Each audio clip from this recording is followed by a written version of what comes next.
Maka orang ini keluar, ketika keluar daripada benteng, mendapati tanah dan bumi ini dipenuhi dengan tumpukan mayat Ya'juj dan juga Al-Ma'juj. Dia kembali dan memberikan kabar gembira kepada semua kaum muslimin yang ada dalam benteng itu. Maka mereka semua bersyukur kepada Allah Subhanahu wa ta'ala.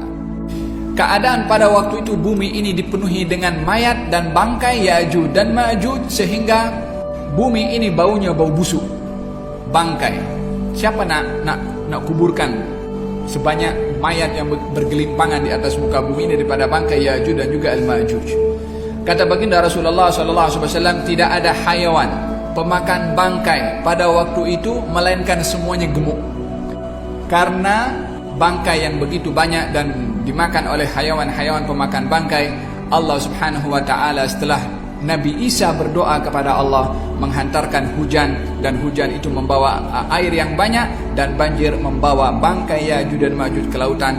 Barulah bumi itu pada waktu itu bersih, dan barulah tumbuh-tumbuhan dengan begitu segarnya tumbuh-tumbuhan.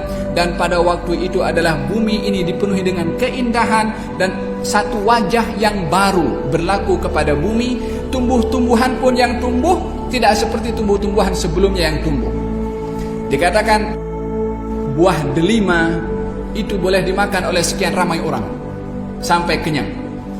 Kulit delima itu adalah besarnya macam kubah ini. Tumbuh-tumbuhan subhanallah, sehingga satu tangkai anggur boleh dimanfaatkan satu keluarga sampai kenyang. Tumbuh-tumbuhan, buah-buahan yang tumbuh amat berbeza dengan buah-buahan yang sebelumnya. Subur, begitu subur pada waktu itu. Setelah bumi ini sudah dipenuhi dengan keindahan, tumbuh-tumbuhan mulai subur, dan manusia hidup dalam keadaan aman. Bahkan keamanan yang ada, ketentraman yang ada, Allah Subhanahu wa ta'ala mencabut daripada manusia sifat hasad, dengki, dan sifat benci, sehingga satu hubungan yang begitu indah dan mesra satu dengan yang lain.